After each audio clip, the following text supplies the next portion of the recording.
Premier League highlights, 10 talking points from opening weekend of the season. The Premier League is back for another season, and it didn't disappoint on the opening weekend, providing 34 goals and incidents aplenty. Newly promoted Brentford kicked off their first campaign in the Premier League in style on Friday night with a convincing win over Arsenal inside their shiny new stadium. The weekend did not look back from there, with no draws making 10 clear winners and 10 losers by Sunday evening. Here are Mirror Sports' 10 talking points from the opening round of the 2021-22 season. Brentford 2-0 Arsenal. The Bees were given the primetime slot on Friday night, with all eyes on the 50th Premier League side and their game against mid-revamp Arsenal. As it turned out, there was only one side which looked up to top-flight standard, and it wasn't Mikel Arteta's team. Ivan Toney came into the opener with a reputation after a record-breaking campaign in the Championship, but it was the lesser-known Bryan Mbeumo who caught the eye, giving Pablo Mari and £50 million man Ben White a torrid time. Sergi Canos got the party started with a low near-post strike before a goal from a comical long throw-in completed Arsenal's misery. Manchester United 5-1 leads. Manchester United made their triumphant return in front of 72,732 fans inside Old Trafford, and the home crowd were treated to a goal fest. Bruno Fernandes was the star of the show, smashing in a hat-trick to leave Luke Ayling's long-range strike a mere footnote for Leeds. United were without Edinson Cavani, who has been given extra leave, and £73 million winger Jadon Sancho started on the bench, but it didn't show. Paul Pogba ran the show with 4 assists, Mason Greenwood produced a trademark low finish, and even Fred got in on the act. A perfect start for Ole Gunnar Solskjaer. Will Manchester United challenge for the Premier League title this season? Have your say in the comments section below. Leicester 1-0 Wolves. Jamie Vardy is now 34-year-old and has Kelechi Iheanacho and Patson Daka for company at Leicester, but he is showing no signs of slowing down as he enters his 7th Premier League campaign. His 119th Premier League goal was a memorable one, coming from a dart to the near post and an instinctive volley, and his all-round game was on point. Vardy and Harvey Barnes gave Wolves' 3-man backline a difficult afternoon with their constant pressure and runs in behind, so don't bet against him topping his 15 league goals from last season.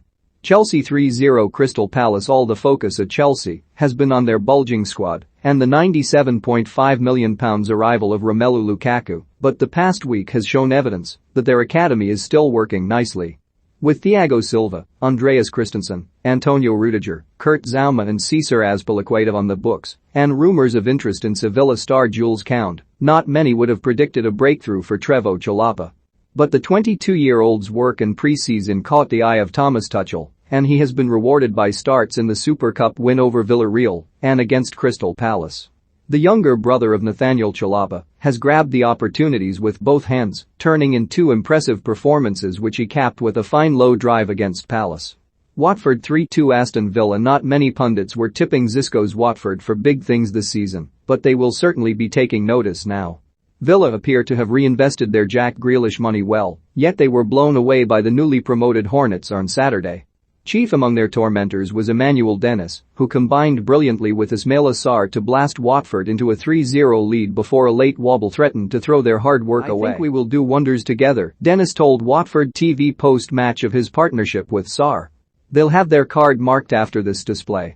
Everton 3-1 Southampton. Rafa Benitez knew he would face an uphill battle at Everton, given his Liverpool past and vociferous objection from many fans to his appointment, and he must have been worried when Adam Armstrong put Southampton ahead at Goodison Park. The Toffees were booed off by a section of the crowd at half-time, but returned after the break bristling with intent.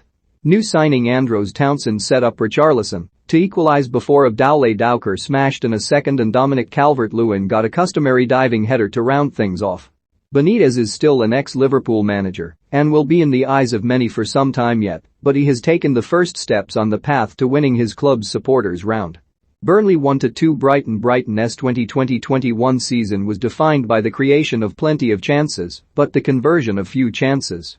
The Seagulls became somewhat of a running joke in a corner of social media, derided for their ability to frequently underperform their expected goals, XG. Their fans will have therefore been delighted to see them start a fresh campaign by turning the narrative on its head.